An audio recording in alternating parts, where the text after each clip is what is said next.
Alright, let's take a look at the Manchester United starting 11 that lined up against Arsenal this week and see where they were 5 years ago. David De Gea. Let's be honest, David De Gea has essentially held Manchester United over a barrel and fleeced them for all their worth. The man knows full well that without him, and if the club had instead had someone like Ben Foster between the sticks for the last 5 years, raised above, they could be circling the depths of League One. Okay, probably not, but still, you get my point. Anyway, 5 years ago, De Gea was at Manchester United, pining for Spain, having no doubt been traumatised by 9 months worth of David Moyes, something that probably caused nearly every player to seek one-on-one counselling. For God's sake, he banned ketchup from the canteen. What kind of monster was he? AXEL TUANZEBE. Here's something you 100% will not have known about AXEL TUANZEBE. This man is a Guinness World Record holder for the fastest time to clear a game of Hungry Hippos. Manchester United standing right back, everyone. Put that one right on the fridge, Axel, because it's the only bastard thing you'll be winning for a while. TUANZEBE is a good player and really impressed out on loan at Aston Villa last season. 5 years ago though, TUANZEBE was 16 and stuck in the Manchester United youth teams. Victor Lindelof. It really took Victor Lindelof a while to settle in England. Christ up, when he first arrived at Manchester United, the man looked about as short as a donkey in roller skates. Now the lad is apparently receiving offers from Barcelona. Then again, so did Tommy Vermaelen, so settle down. To be fair, Lindelof's form has improved over the past 2 years and is the only man who came out of last season with a shred of dignity intact. 5 years ago, the lad was 20 years old and just knocking on the door of the Benfica first team. Harry Maguire. Imagine telling anyone 5 years ago that Harry Maguire, then a 21-year-old lump of a man that looks as though he would constantly smelt of 6 week old sweat, would end up costing a club record 80 million quid. Honestly, you'd be locked up for treason. That was a mental claim. But yeah, back in 2014, Maguire was stuck at League One with Sheffield United and spending his summer downing pints down the local, cheering on England in the World Cup. Then again, they only had about 1 goal and 3 corners to cheer at that tournament. Ashley Young. It's also mental to think that 5 years ago, Ashley Young was still at the club. Yes, it's 2019 and that man is only good for feasting on buckets of morning pitch and dump. But back in 2014, let me tell you, he was frustratingly average. But at least he wasn't making a career out of being an emergency left back. Back then, he could actually beat a goddamn player on the wing. Never mind 5 years though. Ashley Young is probably going to have lasted a decade at Old Trafford. That is everything that is wrong with this sport. Scott McTominay. Scott McTominay is a bit like Darren Fletcher from 10 years ago.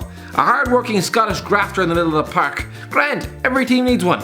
But the thing is, Fletcher had good players, no, great players surrounding him. McTominay and Fletcher, you don't give them the captaincy, you don't build around them. They're never going to be your best player, and if they are, you might have just accidentally become a mid-table side overnight. 5 years ago, McTominay was actually struggling in the under-18s, apparently deemed too small. Lads, who gets a growth spurt when they're 19? Paul Pogba. Oh, Paul Pogba, a man who no doubt backed over Graham Souness's cat back in 2016. Either that or he just spat in his mother's face. One or the other, because clearly, Souness hates that man with a burning passion.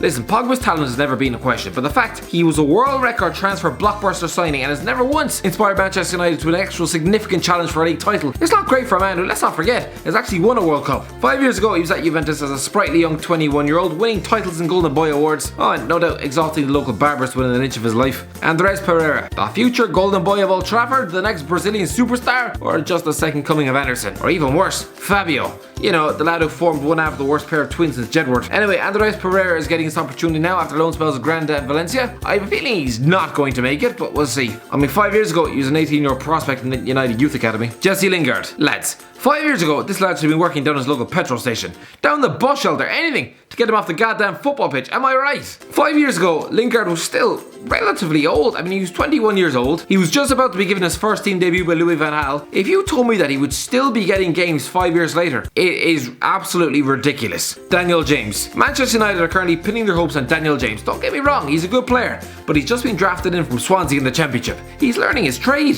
He shouldn't be starting every game for Manchester United. Christ above, back in the glory days, the likes of Nani and Berbatov weren't even guaranteed a start every week, and they were so far above the station of Swansea City. But James is a good player, but 5 years ago he just swapped the academy of Hull City for Swansea at the age of just 16. Who knows, if he'd stuck it out at Hull, at a club that deemed Paul McShane fit for work, Christ above, his career might have since been chucked in a goddamn blender. Marcus Rashford. Is Marcus Rashford the next big centre forward at Manchester United? We'll just have to wait and see on that one. 5 years ago, the lad was 16 years old and ripping it up in the United Youth Academy. A bit like Mason Greenwood now. But lads, I think it's evident to see, Marcus Rashford is not a prolific goal scorer.